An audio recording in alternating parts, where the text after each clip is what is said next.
Uy, masakit din ha, kasi nakababa yung pantalon ko, tapos nakaganito ako sa lamesa. At saka hindi lang palo yun, syempre. Nararamdaman ko may ipinapasok din sila sa puwet ko.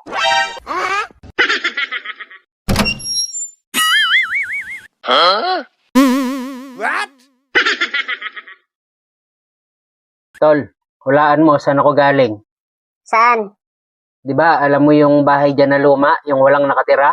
Oh, doon ka galing? Oo, tol. Gagi, ba't nagpunta ka doon? May multo doon, nakakatakot doon. Ikaw na lang ang matatakutin ngayon, tol. Ako, matapang na ako ngayon. Wow naman! Ha?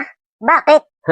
May nagaya kasi sa akin na sumali sa fraternity. What? Tapos sabi nila, kailangan daw i-welcome muna nila ako. Doon sa loob ng lumang bahay na yon. Uy, Gagi, huwag ka sumali doon. Hindi kakayanin ng katawan mo yun. Bakit naman? Kasi pag sumali ka doon, dadaan ka muna sa hazing bago ka maging membro. Eh, hindi mo kakayanin yun. Baka mamatay ka doon sa liit ng katawan mong yan.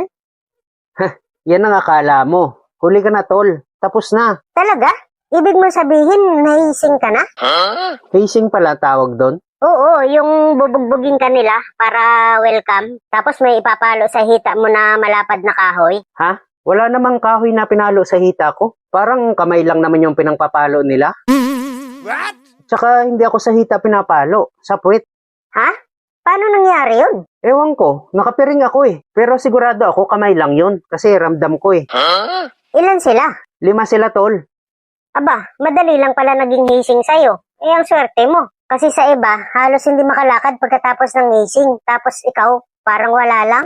Napakaswerte mo. Wala ka man lang naramdaman na sakit. Meron din naman. Yung una, medyo masakit. Palo lang ng kamay yun eh. Hindi naman masakit yun eh. Uy, masakit din ha. Kasi nakababa yung pantalon ko. Tapos nakaganito ako sa lamesa. At saka hindi lang palo yun, syempre. Nararamdaman ko may ipinapasok din sila sa puwet ko.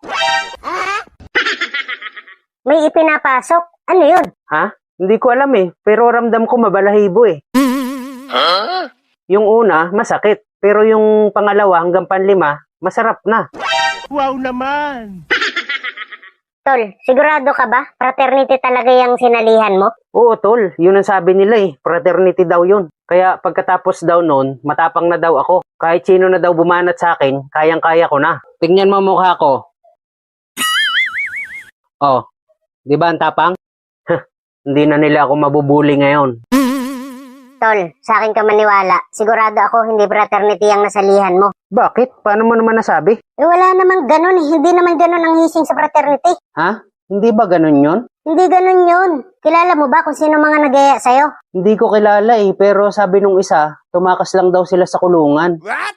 Pag nga daw kailangan nila ang tulong ko, tatawagin lang nila ako eh. Tapos i-welcome daw ulit nila ako. Parang baliktad yata. Baka pag kailangan mo ang tulong nila, tatawagin mo sila. Ha? Ay, oo nga no. Hindi ko agad naisip yun ah. Kaya huwag ka nang babalik doon. Nako, sinasabi ko sa'yo, pag bumalik ka doon, hindi na makakapigil ng tae ang puwet mo. Hindi, ang sarap nga eh. What? Inggit ka lang eh, kasi ako may fraternity, ikaw wala. Diyan ka na nga, duwag.